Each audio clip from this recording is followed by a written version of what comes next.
Hello friends, நீ நான் காதல் அப்கமிங் எபிசோடுக்காக செம்ம சூப்பரான ப்ரொமோ ஒன்று ரிலீஸ் பண்ணியிருக்காங்க. ப்ரொமோட தேதி 12 to 13 டிசம்பர்னு போட்டிருக்காங்க. அதாவது நாளைக்கான எபிசோடோட ப்ரொமோ அப்படின்னு சொல்லலாம். ப்ரொமோவில் என்ன காட்டியிருக்காங்கன்னா, இப்போ ராகவ் அந்த மோதிரத்தை காட்டி அபிகிட்ட பேசும்போது இதுக்கு என்ன அர்த்தம் தெரியுதா உனக்கு? இப்போ எனக்கு இதுலேருந்து என்ன புரியுது அப்படின்னா, தப்பு ஒரு பக்கத்து நடக்கலை, 2 பேர்த்து மேலேயும் இருக்குது அப்படிங்கிற மாதிரி பேசிக்கிட்டு இருக்காங்க. அபி வந்து கோவப்பட்டு இப்படி பேசுறதுக்கு அசிங்கமாக இருக்குது அப்படிங்கிற மாதிரி சொல்லிட்டு அங்கேருந்து வெளியில் கிளம்பி போய் அந்த லெட்டரை தேடுறாங்க. ஏற்கனவே தான் அந்த லெட்டரை தான் வந்து எல்லாரும் மென்று மிழுங்கிட்டாங்களா, அதனால் லெட்டர் எதுவும் கிடைக்கல.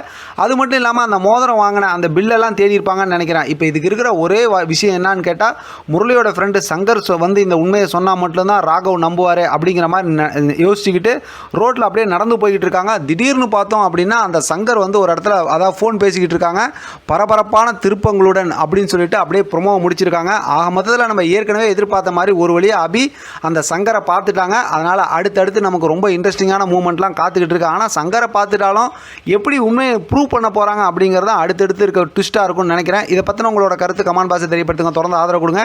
தேங்க்யூ ஃப்ரெண்ட், தேங்க்ஸ் ஃபார் வாட்சிங்.